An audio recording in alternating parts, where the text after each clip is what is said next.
How's it going, YouTube? Things started off with a bang in August, continuing the 2022 summer rally off of the June 16th lows. However, things changed course halfway through the month and the S&P 500 is now down 4% over the last month. In uncertain times like these, it could be good to look at more defensive positions in sectors such as consumer staples. These are products that are in our daily lives regardless of the state of the economy. Recession or not, inflation or no inflation, folks all over the world are going to be consuming products made by companies such as Mondelez International, ticker symbol MLDZ. Mondelez is a name you may or may not know, but I guarantee you are familiar with their products. They are an American multinational confectionery and snack company headquartered in Chicago, Illinois. The market capitalization of $84.9 billion. They are perhaps best known for their Oreo brand. Their impressive portfolio of products also includes Ritz, Triscuit, Sour Patch Kids, Chips Ahoy, and Cadbury. Tasty. The stock is currently close to its 52-week low, so is this stock a buy for dividend investors? Let's figure this out. This is the Dividend Growth Income channel. We're all about investing, and in particular, we like high-quality dividend growth stocks. I'm Nick. Thanks for joining me today for a quick valuation of what I believe is a company that is interesting for long-term dividend growth investors. Please keep in mind, I'm not a financial advisor. Nothing here is financial advice. I'm just a guy who loves dividend stocks, and this video is just for entertainment and educational purposes only. Investing in the stock market is risky. Please do your own due diligence. Mondelez, in its current form, is a fairly new company, but it was actually spun off from Kraft Foods back in 2012, so its roots actually go back over 100 years. I was pretty confused looking into the history, but basically the current company calling itself Kraft Heinz is not your mama's Kraft Foods. That company is now Mondelez. Now, from my point of view as an American, Oreos are one of the most iconic snack brands that come to mind. When you think cookies and cream, you instantly think of Oreos, and to me that screams moat. One part of investing in Mondelez I find appealing is that one would get a ton of international exposure while investing in an American-based company.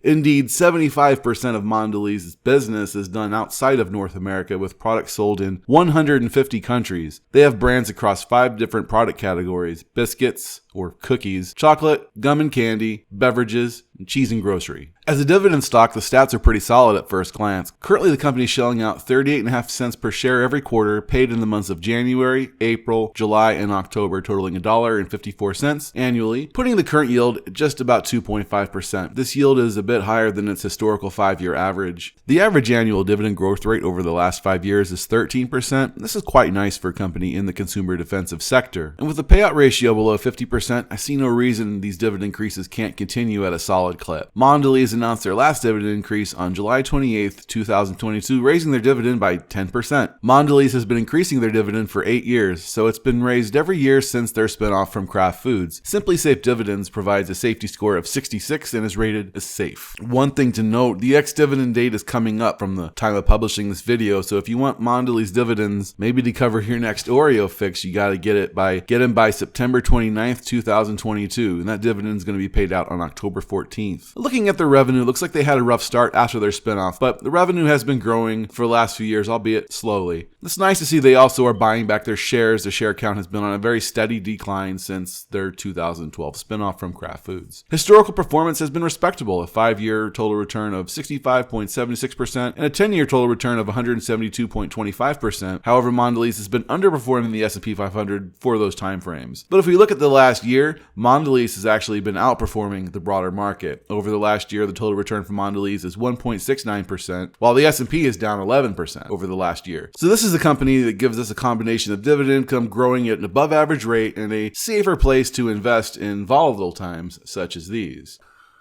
So let's try to figure out a fair value for Mondelez stock. So no one valuation model is perfect. Each has its own pros and cons. What I've been doing is taking the average of 6 different models to determine an estimated fair value. I can then apply a margin of safety to determine a buy price. And this will be based on the overall outlook of the company, the safety of the dividend, the mode of the business, and other factors. Here are the 6 valuation models I use. Graham's revised model, dividend discount model, also known as the Gordon growth model, discounted cash flow analysis, the dividend yield theory valuation, PE ratio mean reversion valuation, And I also look at the average analyst price target, which I get from Seeking Alpha. The first three models are dependent on various inputs based on what we think are the future growth rates for the company. And these models can vary drastically based on the input and the discount rate chosen. The fourth and fifth models are relative valuations based on 5-year historical data. These can be useful if we believe in the overall future of the company. However, if there is reason to believe the fundamentals have changed, they may not be particularly helpful.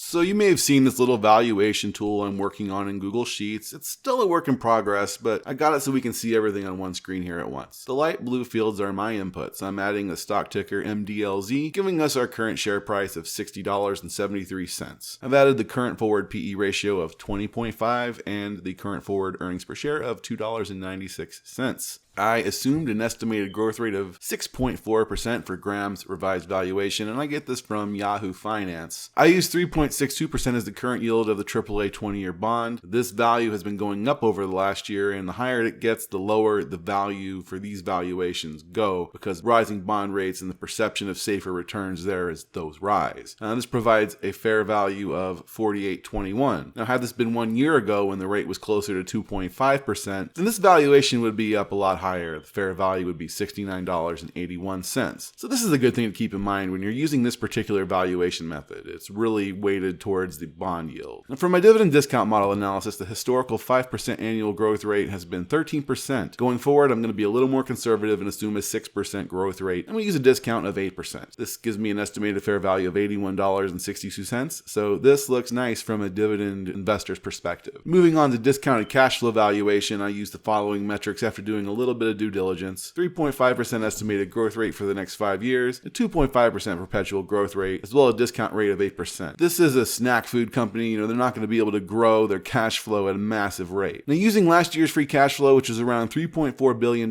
current shares outstanding are about $1.37 billion, this gives us an estimated fair value of $47.96 in terms of free cash flow. Let's look at the dividend yield theory valuation, which just tells us where the price of the stock would be if it were at its average 5-year yield. These things often tend to revert to the mean. Mondelez's historical 5-year dividend yield is 2.17%, which is a bit lower than the current yield of 2.49%. Using this metric, Mondelez looks undervalued, giving us an estimated fair value of $70.97. Another relative valuation is the PE mean reversion valuation, which suggests the price to earnings ratio of a company will often revert to its historical average. The 5-year average PE of Mondelez is 20.4, so it's right there with the current forward PE of 20.5, giving us an estimated fair value of $60.38. By this metric, Mondelez looks to be right at its fair value. Lastly, I like to factor in the analyst average price target. Now, do keep in mind these tend to be on the optimistic side, and in this instance, every analyst has Mondelez's 1-year price target higher than its current value. And the average price target is $72.42, so the analysts all see some upside here going forward. Averaging all 6 of these together, I have an estimated fair value of $63.59, making it about 5% undervalued. And really, I see the stock as pretty close to fairly valued. Please keep in mind that none of these valuations are perfect, and my assumptions could be way off, or a calculation could be wrong. Now, if you're interested in buying this company, I would suggest doing some due diligence. Their investor resources section of their webpage has their 10K and a lot of really useful information. So if I didn't consider margin of safety, this stock would be a buy, but I normally apply a margin of safety. For a consumer staple like this that is going to outperform the market during a recession, I'm happy with a lower margin of safety. Applying a 10% margin of safety gives me a buy price of $57.23. So another bad week or two in the markets could put it right there. And if you want a higher margin of safety, say 20%, well, then it's going to have to come down quite a bit more. You'd be looking to add around the $50 mark. I think if it got to that point, the markets have really gone south. Now, packaged food companies are notorious for trading at a higher valuation, and this one isn't too bad in my opinion. So as for me, what am I doing with this stock? I don't currently own shares of this company, but I'm interested in it for a couple reasons. First is the above average dividend growth in the defensive sector. I think that's a nice thing to have. The second is the international exposure the company gives us while the investment is in an American company, so there aren't those extra tax implications for US investors, at least as far as I'm aware. So while I don't own it, I do like the company and I see a place for it in my portfolio. As a long-term investor with many years until financial independence, I would be comfortable to start dollar cost averaging into a position of a company like Mondelez, even at its current fair value. You could potentially see this in a portfolio of mine over the next few months. So thanks for watching, guys. I hope you found this useful. Please let me know down in the comments what you think of the stock, or if you're a shareholder. If it's not not on your watch list, I think it's worth looking at and doing some further due diligence on. We don't know what the markets are going to do, but I do think it's safer to bet on reliable blue chip companies like Mondelez that have a track record of growing their dividend payments and buying back shares and providing value to shareholders like us with a path to financial freedom. Don't forget to like and subscribe, guys. It really helps out my little channel here, and I'm very grateful to my growing group of subscribers. I have some fun things planned for the channel. Also, do check me out on Twitter at DivGrowthIncome. There's really an amazing community of investors out there, and I really enjoy sharing what I know and, more importantly, learning from others. Have a wonderful week, and until next time,